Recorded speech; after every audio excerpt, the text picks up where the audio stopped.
في هنا سؤال مهم بيقول which of the following combination of diuretics is used in ascites secondary to liver cirrhosis.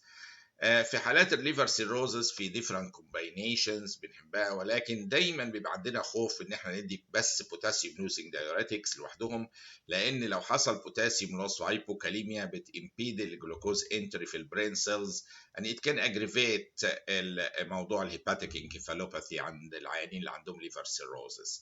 ولذا فبيحبذ دائما ان احنا نعطي كومباينيشن ما بين حاجتين، حاجه بوتاسيوم لوزنج دايوريتك زي البيوميتانايد وده لوب دايوريتك بوتاسيوم لوزنج، ومعاه حاجه بوتاسيوم ريتيننج زي الابلي رينون.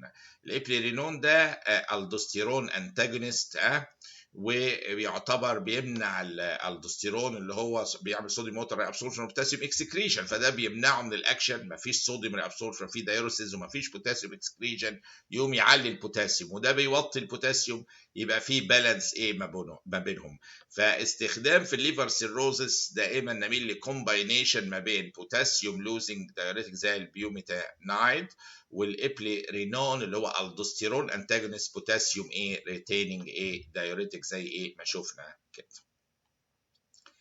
عندي بعد كده السؤال ده بيقول 29 years old woman، اللي هي دي جت قبل كده الحالة دي اللي هي ايه، هي حملت مرة وسقطت مرة وحاليا ما عندهاش children. الترتيب ده بيبقى له سيستم معين شرحناه في الليكتشرز الأولانية. عند الومن دي عندها ريجولار منسز كل 28 يوم وبتستمر 5 ايام currently trying to conceive، عاوزه تحمل دلوقتي. she has not used contraception for 6 months، بقى لها 6 اشهر ما بتستخدمش contraception مع ذلك ما بتحملش. her ovulation predictor kit revealed luteinizing hormone stage،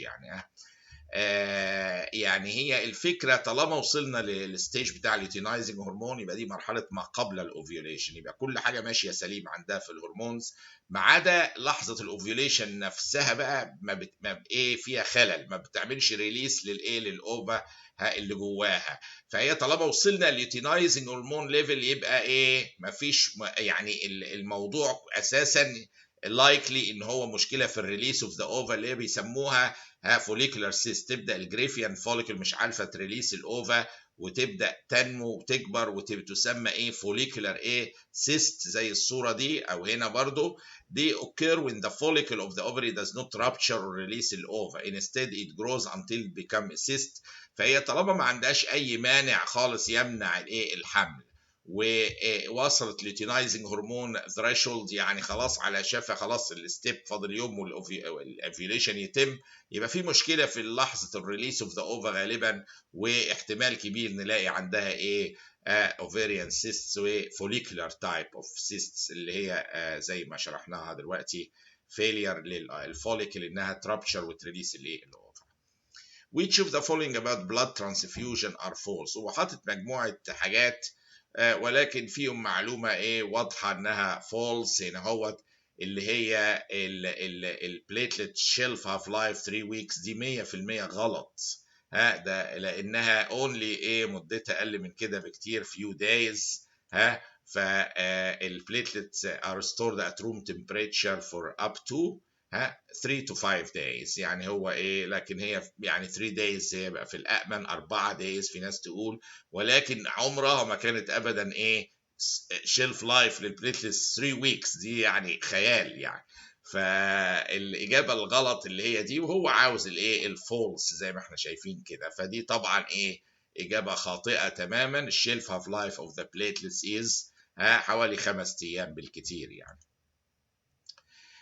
Schistomiasis causes which type of splenomegaly؟ معروف ان هي بتعمل liver cirrhosis portal hypertension congestion في السبلين، فتعمل congestive ايه splenomegaly اللي هو ايه النمره سي ده هو congestive او congestion في السبلين جامد قوي نتيجه الايه البورتال ايه hypertension، فبيبقى congestive ايه splenomegaly نتيجه البورتال hypertension اللي حاصل. عندي هنا سؤال بيقول which one of the following statements is correct؟ regarding the definition of neonatal deaths. هو حاطط تعريف النيونات هنا 24 hour of life 72 7 days 21. فهو النيوناتال deaths بتتحسب في ال WHO في كل حته بالفيرست 28 days of life. هو ده الكلام ايه المظبوط على النيوناتال deaths كديفينيشن في البابليك هيلث في اي طفل الديثس في خلال الفيرست 28 days of life.